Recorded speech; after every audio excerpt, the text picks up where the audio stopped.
इस अवस्था में प्रथम यात्रा में या कुछ समय तक बहुत हृदय में पीड़ा होता है, दर्द होता है। शास्त्रों में भी इसका उल्लेख है। रामकृष्ण परमहंस के समाधि साधना में भी उनके अनुभवों में इस दर्द और पीड़ा का उल्लेख है। श्री राम शर्मा आचार्य गायत्री शक्ति पीठ के संस्थापक, ऐसा मानना है कि उनके भी 4 अवतार हुए। नानक के रूप में वह अवतरित हुए, धर्म की स्थापना किए।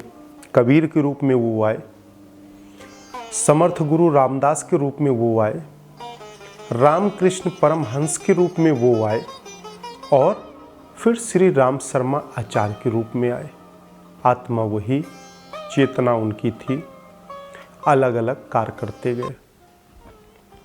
उन्होंने गायत्री महाविज्ञान द्वितीय भाग में 172 पेज के आसपास कहीं लिखा है उन्होंने, ज़्यादा याद नहीं मुझे, बहुत पुराना स्मरण है ये, 10 वर्ष पहले का, कि जिस वक्त आत्मा शरीर से बाहर निकलती है, विचरण के लिए निकले या परमानेंट इस काया से जुदा हो, बहुत पीड़ा, बहुत वेदना होती है।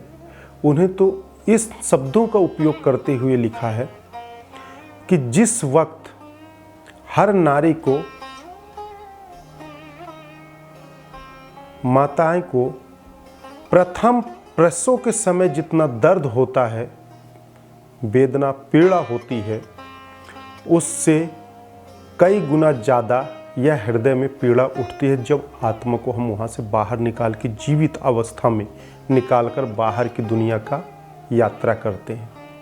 और बात बिल्कुल सच है, जब स्टार्टिंग में मैं जाता था निकलकर तो पूरा शरीर से ऐसा लगे कि मांसपेशियां ऐसे फूल जाती है और उसके बीच से जो एक वायु का प्रेशर और ऊर्जा का निकलना होता था तो स्पष्ट पूरा अनुभव होता था। मुंह से गिजरा टाइप से फेनकुर तो निकलता ही था, पर अपार पीड़ा। फिर कहने चाहिए कि धीरे धीरे उस दर्द का अनुभूति आनंद में परिवर्तित हो जाती है। कहते हैं जीवन में ज्ञान कोश और विचारों का जीवन में खेल है। यदि आप चाहें तो दुख में भी सुख का अनुभव कर सकते हैं और उसके पीछे एक विचार है, आपका संस्कार है, क्योंकि दुख का भी दर्द होता है और सुख का भी होता है। हम किस दर्द को किस रूप में लेते हैं उस तरह का हमें आनंद अनुभूत होता है, उस तरह का फलीभूत होता है। तो हृदय से निकलने में इस तरह का दर्द होता है, यह बिल्कुल सच है।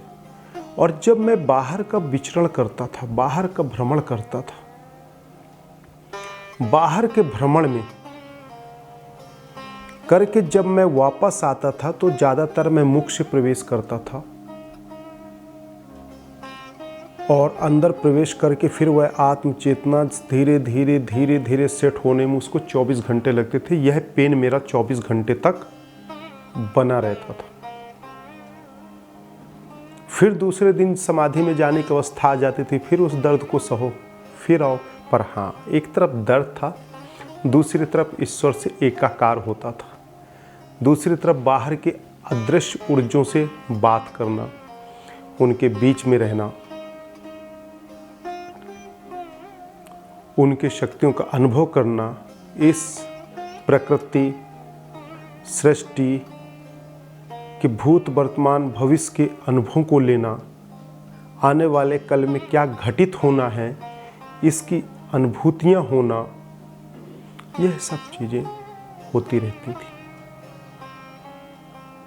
परंतु मन चक्षुओं के माध्यम से यदि आप यात्रा करते हैं तो इतना दर्द और पीड़ा सहने की जरूरत नहीं पड़ती।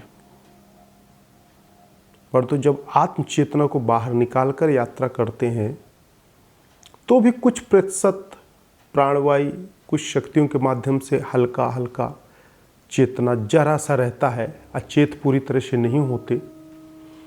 ऑक्सीजन की मात्रा मात्र 2-4% रह जाती है। परंतु यह यात्रा, यह आनंद बड़ा ही अद्भुत है।